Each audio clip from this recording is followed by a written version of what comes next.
Hi, and welcome back to Pittman's Pumpkin Patch, Pittman's Garden Patch. It is April 30th, 2023, and I wanted to show you my first complete dragon fruit trellis. Okay, kind of give a little overview. You know, the typical thing, watch YouTube videos and kind of go from there. So, I bought like 6 or 7 25-gallon nursery pots. Now these are these heavy duty kind, right? There's not some of those cheap plastic ones. And bought some red cedar 4x4s. Of course they come in 8-foot lengths, and I had them cut them down to 5-foot tall pieces, right? I took the leftover 3-foot sections of 4x4s, and I had a neighbor rip them down and made some 2x4 pieces out of them. And from there, we made this pinwheel down at the bottom, down the base of the 4x4. So let's see if I can take you in a little bit closer.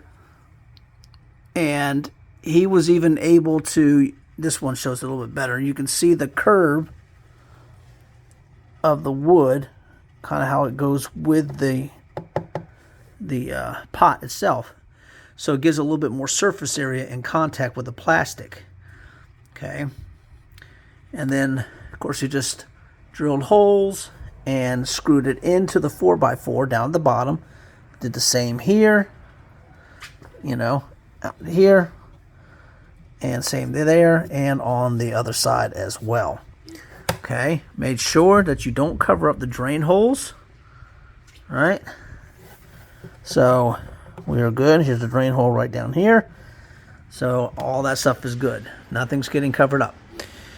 Now, so once we got that all put together, for extra stability, I put in a carriage bolt through the bottom of the pot through the 4x4. And then I put 2 additional exterior deck screws through there also. Okay, to give it a little more support. Now, for the top, I can get it over here to the lighted side, I guess. I'm in the garage, so pardon me. So, made a frame. Okay, so I can come underneath it and you can kind of see it a little bit better. So I made a frame. And the frame pieces, again, this is red cedar. This is 18 inches by 18 inches. So it's a square. So it's 18 inches on all sides. And then I did a little custom piece right here. This board right here that goes across the bisects the whole thing. That's a little custom piece. It's a little less than 18 inches. I kind of hammered it down in there to make it a real tight fit. Added some screws on both sides to give it a little more secure. And then secured it down on top. Let's see if I can show that. I'll tip it. Maybe I'll tip it over a little bit. There we go. Secured it with 4 screws. I drove this one screw down there a little bit deeper in to bring the wood from the 4x4 and the 2x4 snug and flush together. So that one had to go a little bit deeper in there.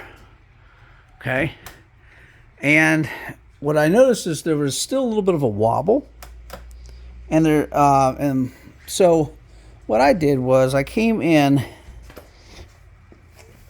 and down here, and then one more on the other side. I did one at a time. It was kind of wobbling to one side, so I put a screw through the pot here and into this piece right here, all right, to pull it together.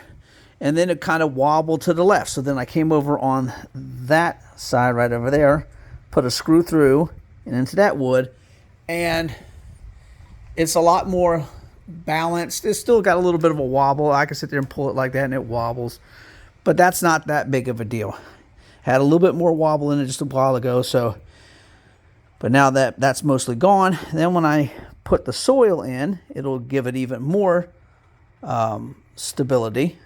because eventually this is going to have a lot of weight on it, okay? And it's going to be have a lot. It's going to be top heavy. So, because the dragon fruit, when you put the dragon fruit in, you're going to tie it. I got these special little ties, you know, little tape that goes around it, and it ties it to the 4x4 and allows it to climb up, and it'll climb up in here, and then climb over, and then gravity and its own weight will start to bring it back down like an umbrella on all sides of the trellis. It'll start hanging down, and that will trigger the fruiting of the dragon fruit. It'll kind of put it into, hey, we're no longer climbing up to the top of the trees to get sunlight. We can now start flowering and put on some fruit now that we're starting to hang back down to the ground. So that's the idea. And I got about, I don't know, 6 or 7 dragon fruits out there. I'm going to probably have more because I've taken some cuttings and reestablished them. So eventually down the road, I'm going to have more than that. But for the time being, so I have enough to do about 7 pots like this. And then the other thing I'm going to do, because in my climate zone, in my zone 8,